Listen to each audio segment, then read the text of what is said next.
Today we're going to make saltwater taffy. We're going to go through the three processes. The first one being making the porridge or boiling the porridge. This is sweet copper. This is our lovely copper where we make our sweets. To begin with, we're going to add some water into our copper kettle. That's followed by some lovely corn syrup. Saltwater taffy is an American product. It's been around since the mid-1800s. It used to be initially all made, stretched, cut and wrapped by hand. And of course, as technology and engineering advanced, we now have machinery to do this for us. The process is similar to making hard candy, or rock candy as it's known. It is a boiled sweet. The difference being is that this is actually a soft sweet. Next we add our sugar. Can't have saltwater taffy without salt. I choose to use Malden sea salt. It gives it that real little taste of the ocean in there with your sweet. At the beginning of the process, we're gently going to combine our glucose, our water and our sugar so that they all heat and start to heat at around the same temperature.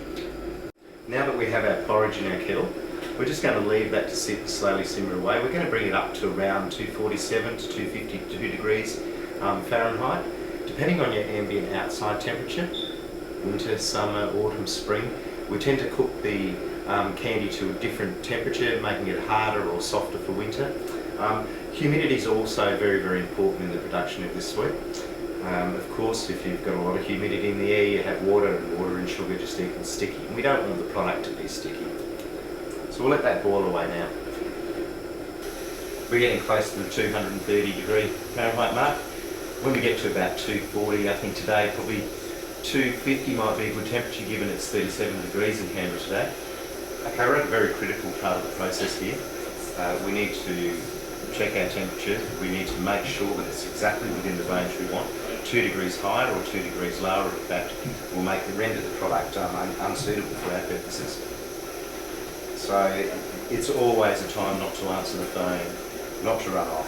You need to really, really pay attention at this point to getting the temperature exactly correct. So we instantly turn off the porridge. We're about to add our flavour into that. This is an emulsion. It's a lemon, an emulsion meaning that it has its colour involved with it. In goes the emulsion. We give that a little stir. Wonderful, there's our porridge. I was asked one day by a gentleman, why do they call it saltwater taffy? I did a bit of research on this and there seems to be a couple of stories about it, but the one that seems to be the main belief and the legend behind saltwater taffy is, in fact, there was a guy in the States who, quite close to Manhattan and Coney Island. He was living under road level, or his basement was under road level where he stored his taffy, and there was a big storm one day.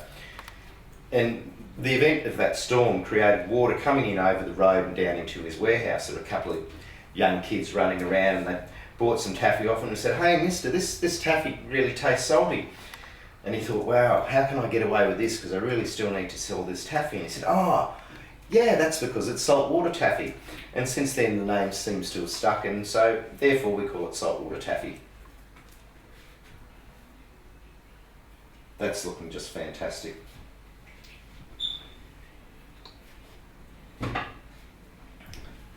Don't forget, we've just boiled this to 247 degrees Fahrenheit, and so we'll need these.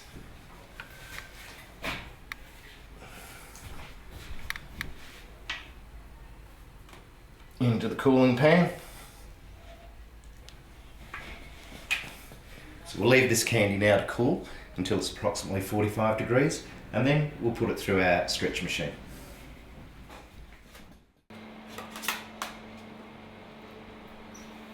Stage 3 in the production of saltwater taffy is to get our now cooled taffy and stretch it on the pulling machine. This is known as the taffy pull. This aerates and lightens the candy and makes it a lovely light soft consistency when melting in the mouth. As you can tell, this is a pretty physically demanding process. So we've got our taffy ready to go. We'll just turn on now our taffy pulling machine. This is like a parabolic machine in perpetual motion. This process takes about 20 minutes. When we aerate the candy, you'll notice it rise in volume, stretch and change colour, become a lovely glossy shiny colour. Taffy pulling machine, in fact, as they were first available, about 1912, they came out with the Springfield cut and twist paper wrap packaging machine. Instructions on how to set up your business, instructions on where to get your timber, your sugar, your thermometers and everything else from. And you could either rent them for $124 a month or buy them outright for $1,500, and they also had a payment program. The beauty was that they told you exactly how to set your machinery up. And in fact, unfortunately for one of the companies, the company in fact that built the taffy pulling machine, which is slightly different to this one. This one I had to manufacture myself to have a boutique taffy pulling machine, because I searched all of the states for one of the machines and was informed by several of the confectionery equipment manufacturers and suppliers that in fact they were as rare as hen's teeth.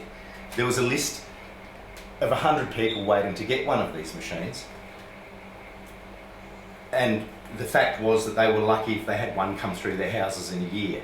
And I thought, well, I'm going to be waiting a long time and I'll be long gone before one's available. And so with the instruction manual that came with the cut kiss machine, I was able to get enough of an idea and create this machine.